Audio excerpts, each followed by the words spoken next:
Значит, всем привет, Sensei Lanos на связи, короче. Значит, у меня тут небольшой фронт работ, но по сути это будет касаться и Sensei Lanos, да в принципе, и любой другой машины. Значит, сразу поговорю. То, что я здесь разобрано, оно все стоит, это у меня другой фронт работ стандартный, там колодки, диски, амортизаторы, короче, ступичный такое.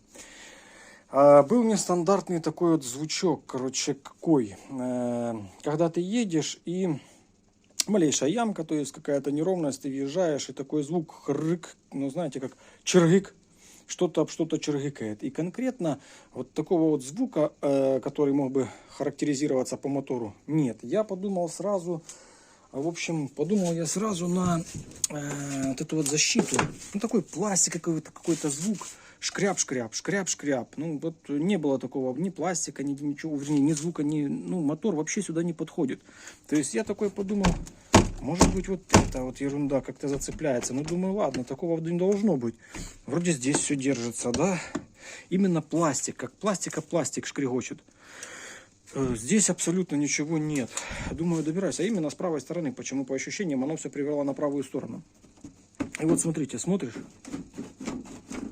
И вот эта вот часть, когда вот этот вот брызговичок туда-сюда как-то задевался, но звук вообще не могу сказать, что это он. Но он чиргик, как-то вот какой-то такой. Но явно сразу было понятно, что это не кузовная часть там или не моторная часть, а что-то такое извне. То есть вот этот вот брызговик, который держится на соплях, на честном слове, на пару саморезах, издавал вот такой вот паршивый звук. Ну и в общем, чтобы узреть полноту всей картины, вот этот вот я брызговичок открутил. Вот тот, который был на саморезах, да. Вот открутил, смотрю, пластик. Опача. А ты кто такой? Это, короче, в крыле ставится такой пластик. Он тоже по-своему вывалился, или не знаю, на чем он держался. Он должен был быть типа приклеен. Но он, в общем, отвалился. Тоже болтался внутри. Ну, естественно, нужно посмотреть в серединку. В серединку вроде тут все держится. Что я хочу? Сначала нужно нормально зафиксировать этот подкрылок. Ну, то есть придумать, чтобы он четенько стоял. Потому что держится вот здесь. Где еще? И больше нигде, короче. И вот здесь. Все. То есть нужно как-то вот так вот сделать, вкрутить, сделать плотно, четенько сначала. А потом уже поставить брызговик. Ну, смотрите, вот с этим вот пенопластом, скажем так, я его могу засунуть. Я сейчас посмотрю, откручу еще этот саморез, посмотрю, чтобы его вставить. Если у вас его нет, то забудьте. Если нет, то можете убрать, это уже на ваше усмотрение. Ну что, заколхозил. В общем, полностью открутил вот здесь по кругу покрылок. И сделал новые засверловки, то есть новое тело пластика.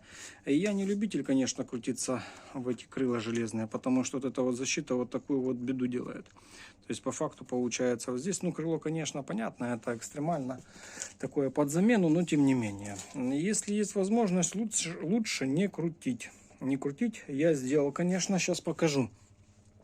Значит, вот здесь старое осталось, вот здесь рядом, вот здесь рядом, дальше. Вот уже новые саморезы пошли, короче, по кругу. Вот так вот. Сначала выставил наружную часть. Вот до сюда где-то плюс-минус.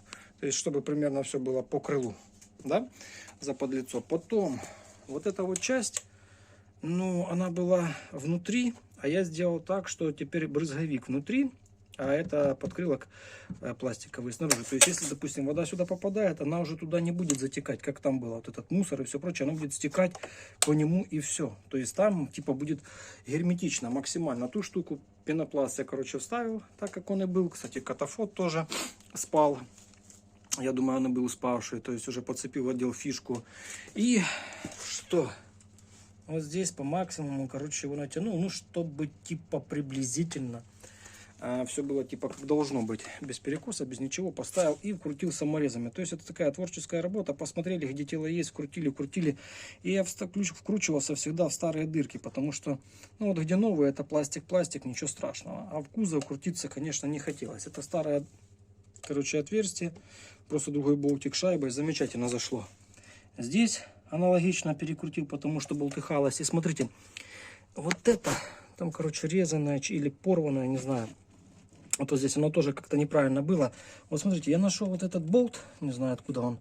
там с корпуса идет. Чтобы отверстий никаких здесь не сверлить, я уже практиковал довольно-таки давно на иномарках. Тоже там вот эти вот железные такие какие-то крепежки есть на такой вот стержень. У меня их нет.